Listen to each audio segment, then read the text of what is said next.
10 minutes is all we need to defeat the Raimon team, and 10 minutes is all we need to complete this Aries review. If this seems like a slightly fast-paced intro, that's because the episode has a slightly fast-paced intro.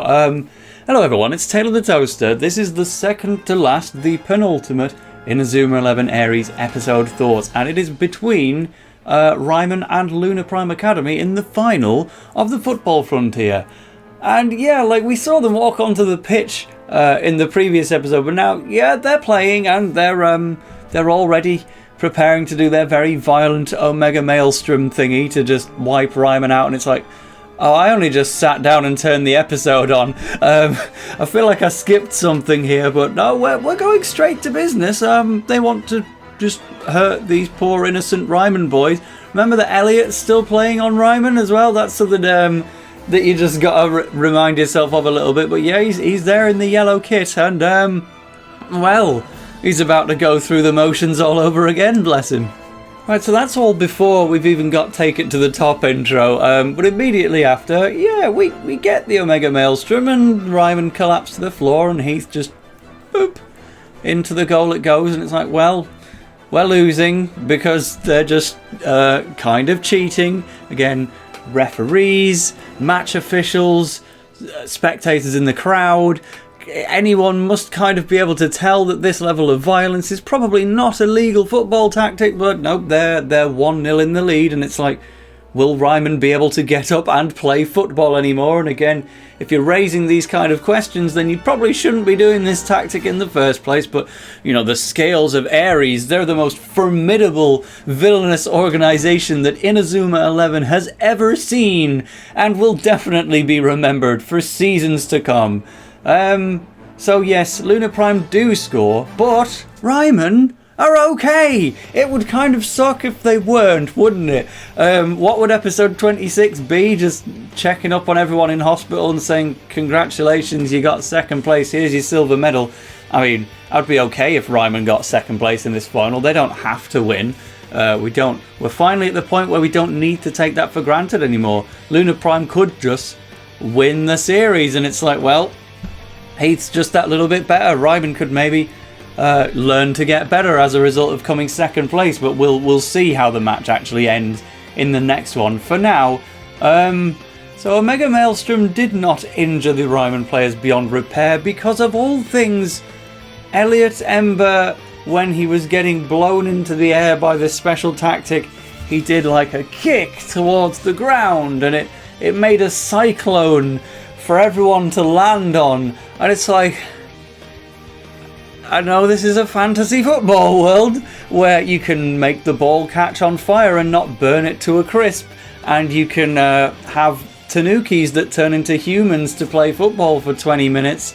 You can time travel to go and see some dinosaurs if you want, but just a normal kick suddenly making some cyclones appear for people to land on, like, well, good to know. If I'm ever in a plane crash, then I can count on Elliot Ember to just kick towards the ocean and suddenly I'll be fine. He did that for all 11 players as well, including himself, and it's like, aha, well, I'm glad you're okay, I guess. We got a nice little training sequence on the island to show how it was set up, and I was, you know, it's maybe a bit of a scenario and a half, but I'm just glad we got to see any of the island before, because I was worried after last episode that we weren't going to see any. But yeah, thanks, Elliot.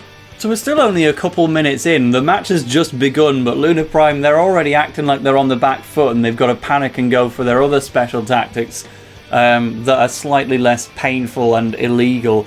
The one they bust out next is Sword and Shield. It's like, this series gets enough Pokemon comparisons already. Let's just feed the fire. Here's Sword and Shield. And what are my thoughts on the special tactic? I really don't have any, because I think it's kind of made itself clear throughout the series that originally a couple of the special tactics had some ideas to them, like obviously Omega Maelstrom is significant. Some of the ones that came into effect in like the Anima Sana matches and maybe Rampart Junior High, if I recall, they were at least kind of explained by Mr. Yi and stuff.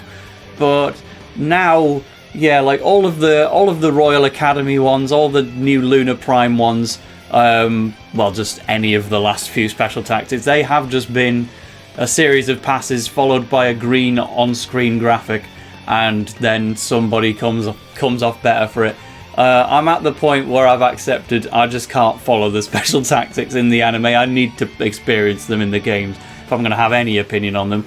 Except this one doesn't even really work. It gets past Elliot, but then Sunny's like, "No, I refuse," and then just takes it back. So that was something. Do you remember Heath Moore's brain tumour? That's about to come into effect in a couple of minutes. Well, right away, really. All we get is a little scene from Mr. Yi, who hasn't really done much too recently, saying that his tablet's broken and he can't send instructions, and Raimon are just doing what they're doing on instinct and friendship and stuff. Except for Elliot, who's just trying to constantly plash and barge into Heath. He's not really done anything else besides that so far. He's not done a shot or anything. But apparently one of these shoulder tackles was just a bit too much, and now I guess we're even for Omega Maelstrom trying to break everyone's backs, because now, yeah, you've just charged into someone with a brain tumour and he's had to be stretchered off because he's just collapsed. It's like, oh, whoops. I mean, that's one way to win the football frontier, right, lads? Just take them out one by one. But the scene's a bit of a weird one, because after they stretcher Heath off, it's like, yo, he's their captain. Everyone's supposed to care. Like, get the rest of the Lunar Prime team to surround him, especially Dusk, like his best mate. I know he's not really got any like immediate family that needs to check up on him in the audience or anything. Maybe even the Scales of Ares guy himself wants to have a look. At least have some medics nearby. But you know, he's just lying on a stretcher in the middle of nowhere, completely abandoned, just so Regina can walk up to him and have some monologue. It's like, they only met like 2 weeks ago, and now she's just the one that's entitled to go and check on him when he's in a life or death situation. It's well, I mean, he's obviously fine. He's already talking, and he'll actually be back on the pitch pretty soon. But like, don't just leave him there, and don't just leave Regina as the only one to check on him. Eesh. So we get just a little bit of match time now again while Heath is off the pitch. He won't be gone for long. But obviously the one I want to put a bit more focus on is Duske Grayling, the goalkeeper of Lunar Prime, because he's been a major supporting character throughout the season. If you look at the credits, he's like the fifth name there. You've got Sonny, you've got Elliot, you've got Heath, and then it's Dusk and someone else, or maybe it's even just the four. But he's a big deal as far as the season goes, or at least it makes you want to think that. So far, he's been an excellent goalkeeper. We've not seen him let one through. He caught one of Elliot's shots barehanded. I think it was either perfect penguin or penguin volley. So it's like, well, it's going to take something to get past this guy. And again, one of my favourite things about Ares is just they know this team doesn't have the best offensive firepower, so they just come up with brand new ways to trick the goalkeepers as well as instead. It's really, really nice. And they really go to town on this one. It's like, Dusk is probably our biggest challenge yet. So let's do a Valentine cold snap to pass to Adriano so that he can kick it to Sonny to do a golden goal, which Basil will chain into a fireball storm.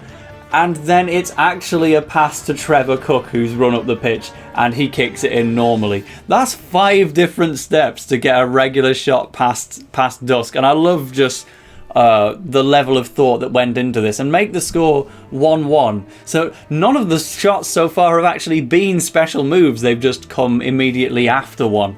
But fair enough, it's like, yeah, we've never seen Dusk just get overpowered by a shot, so let's just not. Let's get like 1 goal by tricking him, and then, I don't know, the match can end as a draw or something. Right, so every match in the season so far has at least tried to give 1 new move to somebody. It's been a bit of a staple all the way through. Maybe there were 1 or 2 matches that got skipped, just to focus on one of the various 2 and 3 player shots that just pop up randomly in this thing.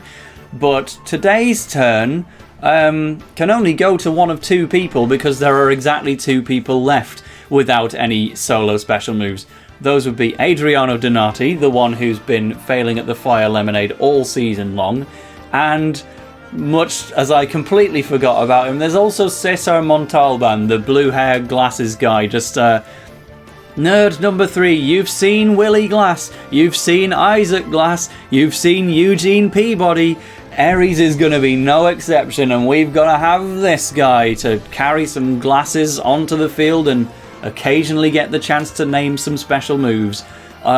He really has no unique defining characteristics at all, does he? Like, I've done 25 of these reviews and I've been waiting for like really any opportunity to talk about the guy.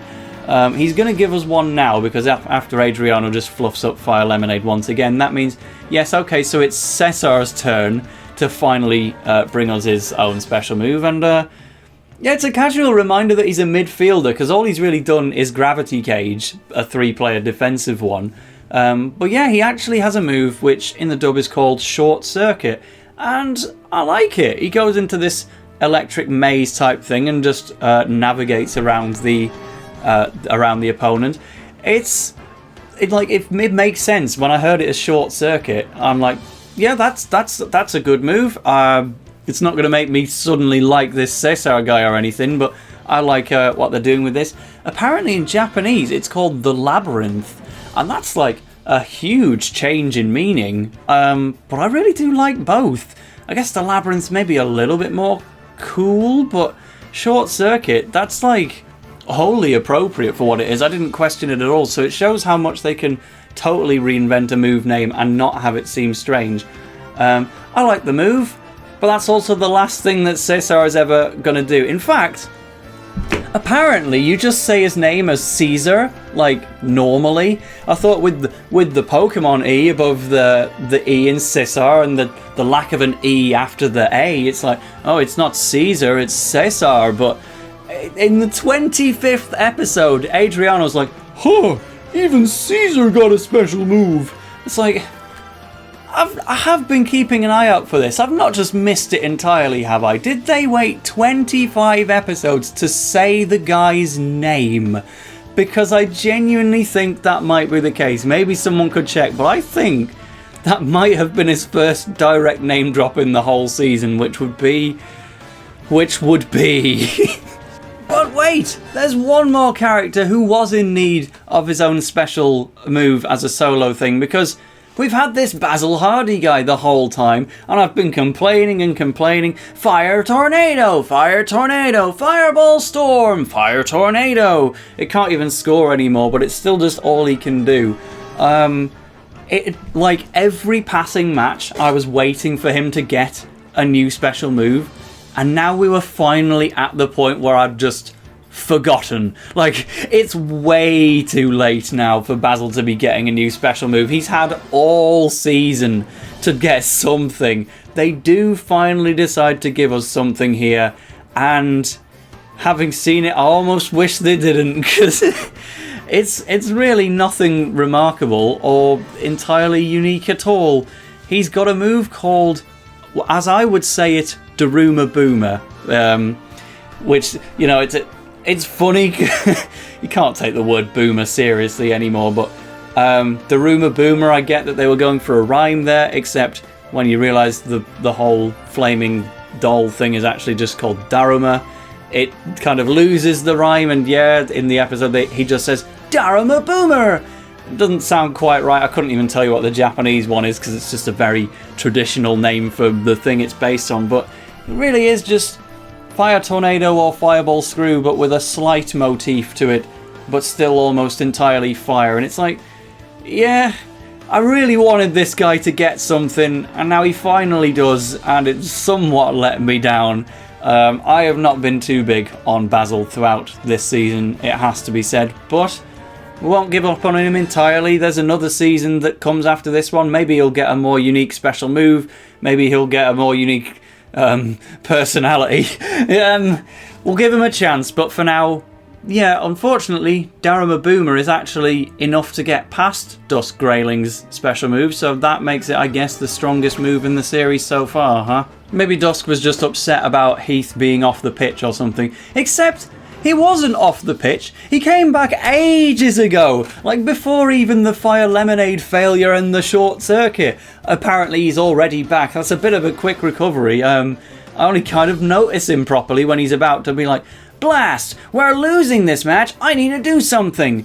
And he goes for a shot. And it's at this point I remember we all think of him as a midfielder. And we did not get a formation shot before this episode because clearly they've had a lot to pack in to fit this into 2 episodes. But yeah, you look at the number on the back of his shirt and it is number 10. And yeah, he's now going for shots. So it's like, just as the interview said in the opening ceremony, he actually is playing as a forward. And nobody notices this because nobody wants him to be a forward. We think of him as a midfielder. He should be a midfielder. There are enough forward captains in this season already, but yeah, sorry to break it to you, but even the boy Nosaka Yuuma is a forward on his own home terms. He's the tactician's tactician, but he's also a striker of like everyone else. He goes for a move which is called Royal Lancer, and yes, I had to turn back to my notes and check that one because it's not a move we ever see in the future, I don't think. It's alright. It feels more like an LBX special move than an Inazuma 11 one, like he's just got a big... Well, it just straight up looks like an LBX. Danball Senki is a Japanese name for that series. Inazuma obviously had the crossover movie with that series, so if you've seen that movie, you've probably seen plenty of LBX moves.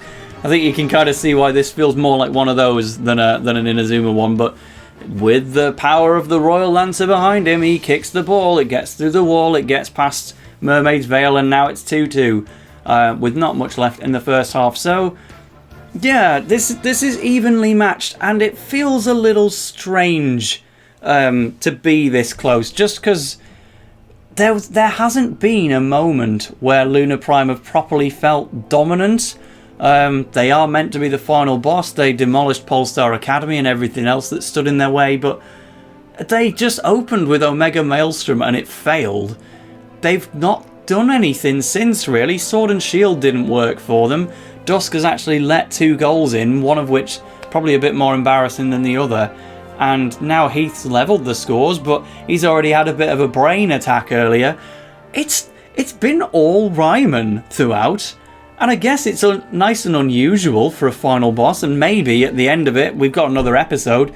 Again, not going to take it for granted that Raimon win this. They might not, but right now, this has not gone the way I expected, and it feels like we've skipped an episode, if I'm honest. There's definitely a couple of those cliches that you would expect to see, but it is what it is. We didn't get 27 episodes, we got 26, so it goes to 2-2. We just close off with some half-time chats. Finally, the 3 boys, Sonny, Elliot and Heath, have a bit of a conversation. Sonny just grabs them both by the scruff of the neck together, and it's such a sight seeing this totally unimposing little boy just holding them both by the scruff of the neck saying, "Let's play football!" Just to get that old catchphrase back in there. It maybe gets through to them. I think what would get through to Elliot more is... remember that narrative with his friend from childhood, Faith, who got injured by the scales of Ares? Yeah, she just turns up to the pitch and starts talking to him, and she's like, "Don't worry, I'll explain later."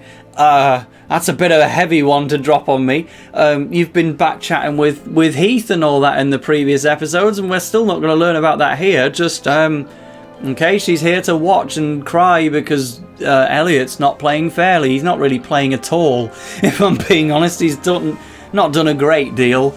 But yeah, we're just left to slip that one in at the very end. I think, I don't know, she maybe could have appeared at the start of the next one or something. It's sudden, and Heath's also just talking with the main villain, and he's like, "You sent some data to Raimon," and he's like, "Yeah, I did." And then just walks off and gets away with it. It's like, shouldn't you, I don't know, be in trouble or something? But the point is, all the main characters have something to focus on, and in the next episode, it's going to be a blockbuster. The series comes to an end. Who would win out of Raimon and Lunar Prime, and in what fashion? That's what we'll find out. This was a good one, of course. It feels like it probably should have been a 3-parter as a final match, but we'll see what they pack into the next one instead, because maybe that opinion will change by the end of the next review. But, oh boy, then we've got to give some closing thoughts on Ares as a whole, huh? So, Let's get out of there for now. I've been TaleOfTheToaster, and see you in the last one of the series. Toodle pip. What on earth kind of outro was that? Bye.